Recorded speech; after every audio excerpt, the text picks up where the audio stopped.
falar então com o Alexandre Garcia sobre essa decisão do Supremo. Foi uma saída, né, Alexandre? Uma saída negociada que acabou demonstrando aí a força e a importância de Renan Calheiros neste cenário. Mostra que o Brasil e a economia brasileira está refém de um réu útil no caso, diria. Rodrigo, bom dia, Ana. Parece que baixou o espírito do Montesquieu, né? O homem que separou poderes para equilibrar o poder do Estado. Olha, e nunca foi tão citado o segundo artigo da Constituição, que estabelece que são poderes da União independentes e harmônicos, o Legislativo, o Executivo e o Judiciário. E o que se viu em consequência da liminar concedida pelo ministro Marco Aurélio foi uma desarmonia entre poderes.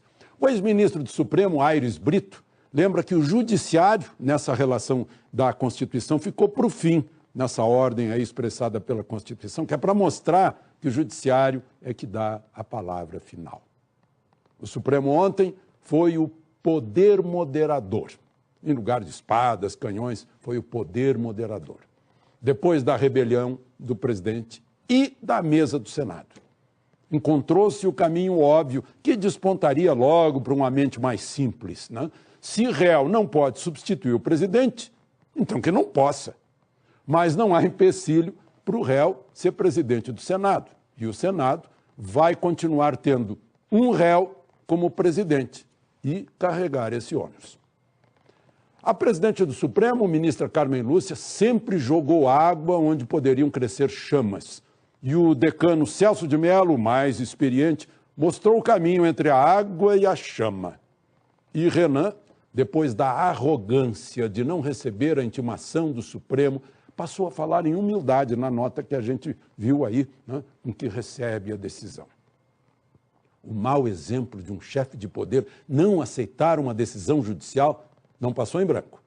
A presidente do Supremo criticou o gesto de Renan, afirmando que quem dá as costas a um oficial de justiça dá as costas ao Poder Judiciário, como a gente acabou de ouvir. E o ministro Barroso, que não votou, se declarou impedido, numa nota falou em crime de desobediência.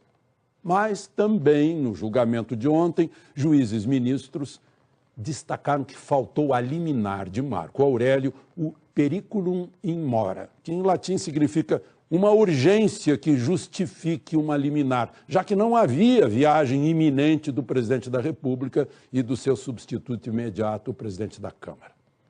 No caso de Eduardo Cunha, o relator Teoriza Vaz, que por isso não se apressou em liminar, mas submeteu seu voto ao plenário. Enfim, o episódio mostrou que os poderes flexionaram seus músculos em freios e contrapesos que geram o equilíbrio entre poderes independentes. Que Carmen Lúcia será presidente da República se Temer e Maia viajarem.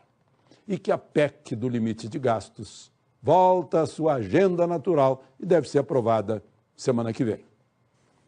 Ana e Rodrigo. Fato é que mesmo com essa saída negociada, ficou aí, né, Alexandre? Não dá para esquecer uma decisão judicial que, mesmo que liminar, teria que ter sido respeitada e não foi, né? O que eu acredito é que todos os brasileiros, acho que querem, é que todas as decisões judiciais elas sejam respeitadas a partir de agora e não só aquelas que interessam, né, que passem a interessar a alta cúpula da política brasileira.